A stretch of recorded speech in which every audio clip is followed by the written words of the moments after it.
Assalamualaikum, salam Malaysia Madani Kanta 744 pagi. Kami mulakan dengan rangkuman berita utama dalam segmen esensi.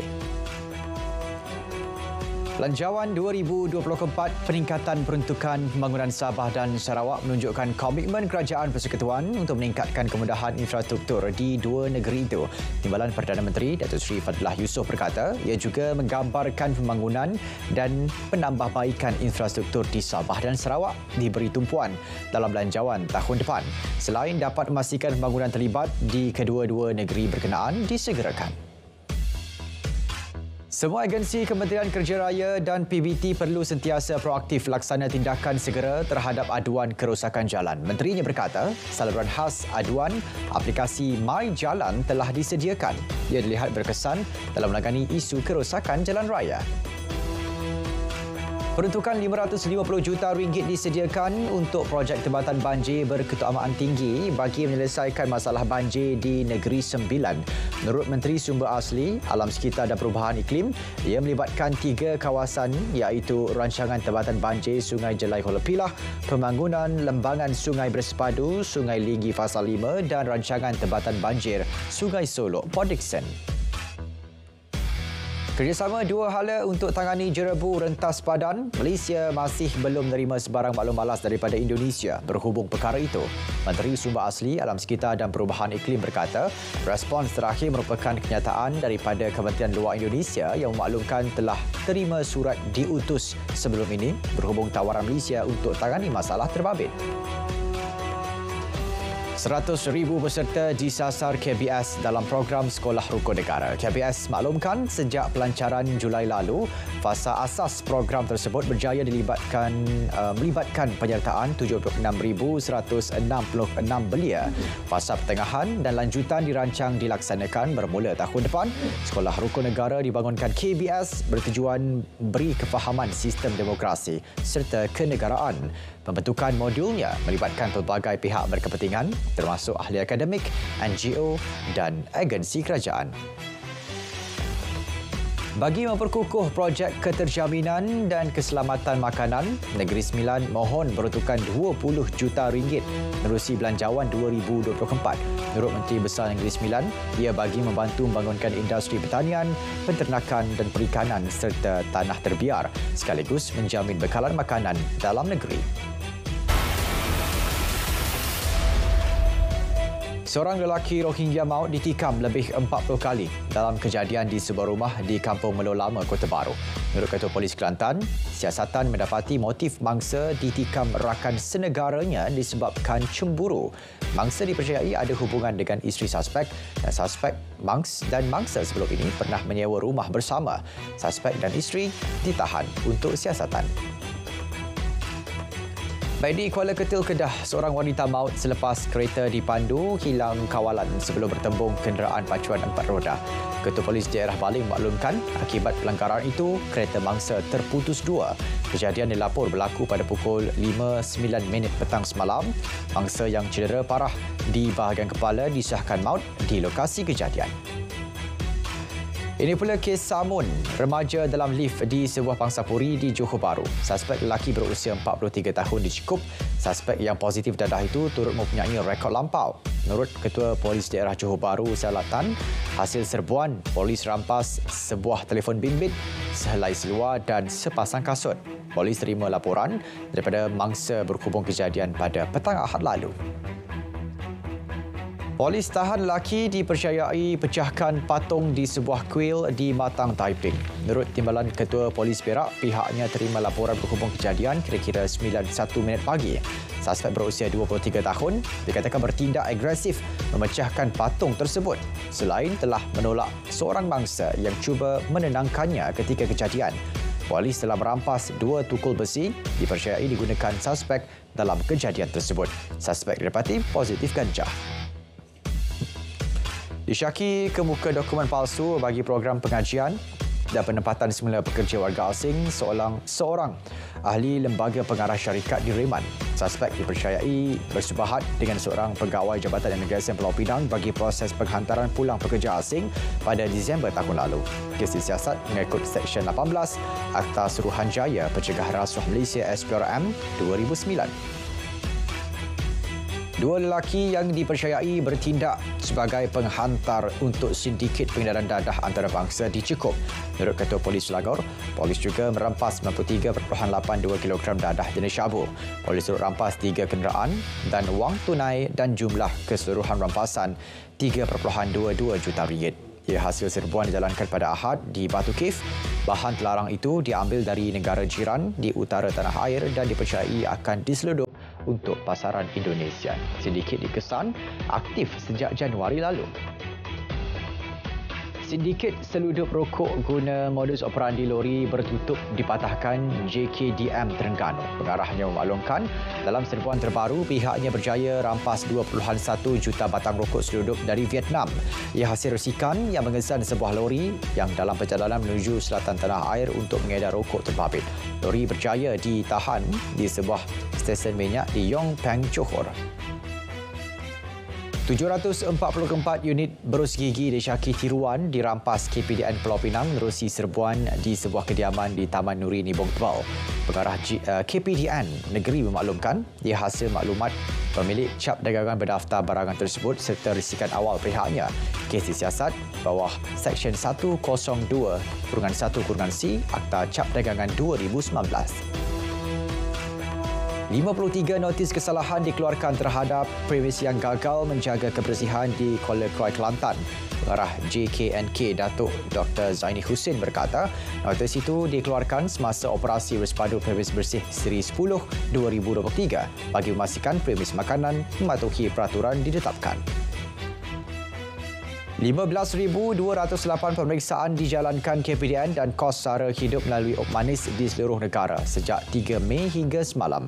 Ketua Setiausaha KPDN memaklumkan 46 kes direkodkan melibatkan pelbagai kesalahan termasuk menjual melebihi harga kawalan, membungkus gula tanpa kebenaran, pengawal bekalan serta memberi gambaran mengelirukan mengenai harga jualan gula.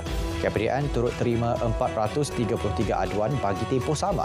Operasi dilaksana bagi membanteras aktiviti sorok gula. 5,648 kawasan berisiko banjir dikenal pasti di seluruh negara. Menurut Menteri Pembangunan Kerajaan Tempatan Sarawak, merekodkan kawasan berisiko banjir tertinggi dengan 1,066 lokasi, diikuti Sabah 798, Pahang 750, Johor 745 dan Selangor 731. Kesemua kawasan berisiko yang dikenal pasti JBPM berdasarkan data daripada GPS. Ia berdasarkan kejadian sejak 3 tahun ke belakang. Malaysia menjangkakan monsun timur laut berlaku mulai bulan depan hingga Mac 2024. Kerja pembaikan cerun selan tanah runtuh di kawasan lereng Bukit Jugra sedang dilaksana JKR. Menteri Kerja Raya berkata tindakan segera dan kerja pembaikan itu perlu dilakukan dengan kerjasama Kerajaan Persekutuan dan negeri demi keselamatan serta keselesaan pengguna jalan raya. Beliau pada masa sama turut menasihati pengguna jalan raya agar berhati-hati sewaktu melalui kawasan bercerun dalam tempoh peralihan monsun ketika ini. Majlis Agama Islam dan Adat Istiadat Melayu Perlis telah membangunkan Pelan Digitalisasi MAIPS 2023-2027. Ia bagi memastikan agensi itu bersedia untuk memainkan peranan sebagai pemegang amanah umat Islam yang selari dengan keperluan semasa. Selain berkukuhkan lagi proses kerja melalui transformasi digital di dalam pentadbiran dan perkhidmatan MAIPS dalam pengurusan hal ehwal Islam di negeri Perlis selari perkembangan dunia teknologi maklumat. Yang di-Pertuan Agong berkenan dimasyurkan sebagai penaung utama Persekutuan Pengakap Negara. Kemasyuran itu diadakan ketika Seri Paduka menerima menghadap pemangku Ketua Pengakap Negara di Istana Negara. Pada majlis itu, Sultan Abdullah turut berkenan menerima persembahan bintang semangat padi emas. Tabung Kewangan Antarabangsa IMF mengunjurkan pertumbuhan KDNK sebenar Malaysia pada 4.3% tahun depan meningkat daripada 4% bagi 2023. Pertumbuhan didorong permintaan ekspor global yang lebih tinggi khususnya daripada sektor teknologi. Sementara itu, IMF berpendapat tasa monetari sedia ada perlu dikekalkan agar inflasi kekal rendah. Bagaimanapun, langkah subsidi bersasar dan kesannya kepada inflasi juga perlu diberi perhatian. MITI komited memastikan pelabur yang membuka kilangnya di Malaysia memperoleh tenaga kerja tempatan yang bersesuaian. Menterinya berkata kerjasama giat dijalankan dengan institusi pengajian tinggi dalam mendapatkan graduan yang kompetitif dan relevan bagi industri berkaitan. Sebelum ini, syarikat dari China, Longi Green Energy Technology Co. membuat pelaburan berjumlah 1.8 bilion ringgit melibatkan pembinaan 3 kilang pengeluaran produk fotovoltaik di serendah Selangor. Finas akan memberi tumpuan kepada pembangunan skrip dan penghasilan filem secara bersama untuk meningkatkan industri kreatif Malaysia. Pengerusinya berkata, 90 juta ringgit yang diperuntukkan bagi industri kreatif dalam Belanjawan 2024 adalah memadai ke arah merealisasikan dua fokus agensi itu untuk menambah baik industri perfilman Malaysia. Perak bakal terima pelaburan bernilai 2 bilion ringgit menerusi Memorandum Persefahaman MOU yang ditandatangani dengan anak syarikat Zhejiang Sinopon Technology Co Limited, Sinopon Everdriving. Kilang syarikat itu kini dalam pembinaan dan bakal mewujudkan kira-kira 300 peluang pekerjaan. Menurut Menteri Besar Perak, pelaburan itu akan perkukuh ekosistem industri pembuatan panel solar di Malaysia, khususnya di wilayah utara. Tempoh 6 bulan diperlukan Kementerian Pelaburan, Perdagangan dan Industri untuk mengkaji kaedah pengecasan bateri motosikal elektrik sebelum ia dilancarkan. Kajian tersebut kini di peringkat rundingan bersama pihak berkepentingan. Antara aspek yang diambil kira termasuk keselamatan penggunaan dan infrastruktur bersesuaian. Langkah tersebut bagi meningkatkan potensi pasaran EV terutamanya dalam segmen motosikal di negara itu. Berkenaan kenderaan elektrik EV, POS Malaysia berhad sasar penggunaan EV sepenuhnya menjelang 2030. Ketua Pegawai Eksekutif Kumpulan berkata, ia sebahagian langkah mengurangkan jejak karbon selain mampu menjimatkan kos operasi. Bagi tempoh terdekat, POS Malaysia sasar penggunaan 200 EV 2 roda dan 146 EV 4 roda sehingga hujung tahun. Bank Pembangunan Malaysia berhad memperuntukkan sehingga 7.3 bilion ringgit pembiayaan disasar bagi projek pembangunan berimpak tinggi. Peruntukan Belanjawan 2024 itu akan disalurkan melalui 8 skim strategik. Daripada jumlah itu, 2 bilion ringgit diperuntukkan kepada skim pembangunan madani MDS. MDS menyediakan modal impak untuk sektor disasarkan dalam RM ke-12 dan rangka kerja ekonomi madani. Angka kematian semakin meningkat dalam pertempuran antara Israel dan Hamas dengan lebih 2,800 nyawa terkorban di kedua-dua pihak. Menurut pihak berkuasa, lebih 1,572 rakyat Palestin terbunuh dalam pertempuran itu dengan lebih 7,200 cedera. Jumlah itu termasuk 1,537 kematian dan kira-kira 6,600 kecederaan di wilayah Gaza yang tertutup. Pertubuhan Kerjasama Islam OIC mengutuk sekeras-kerasnya serangan Israel ke atas Hospital Arab Al-Ahli.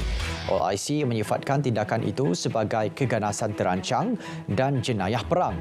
OIC menekankan bahawa Blok 57 negara Islam itu mahu Israel bertanggungjawab atas perbuatan kejam tersebut. Perbuatan itu jelas bercanggah dengan nilai kemanusiaan dan bertentangan dengan undang-undang kemanusiaan antarabangsa. Afghanistan telah memulakan projek pembinaan rumah untuk penduduk yang terjejas akibat gempa bumi di wilayah Herat. Menurut Ketua Jurucakap Pentadbiran Sementara Afghanistan, kerja-kerja untuk membina 2,146 rumah di Herat telah pun bermula. Fasa awal projek berkenaan dilaksanakan di Siah Ab yang terletak di Zindajan, daerah yang paling terjejas teruk akibat gempa bumi itu. Beberapa lapangan terbang di Perancis terpaksa digosongkan selepas menerima ancaman bom. Antaranya lapangan terbang Lille, Lyon dan Toulouse. Perancis kini diletakkan di bawah amaran keganasan tahap maksimum susulan insiden seorang pemuda menikam seorang guru dan mencederakan 3 yang lain di sebuah sekolah di Aras. Saudara, Kanta 744 berakhir di sini. Saya Syarul Islam. Assalamualaikum. Salam Malaysia Madani, tekad perpaduan penuhi harapan.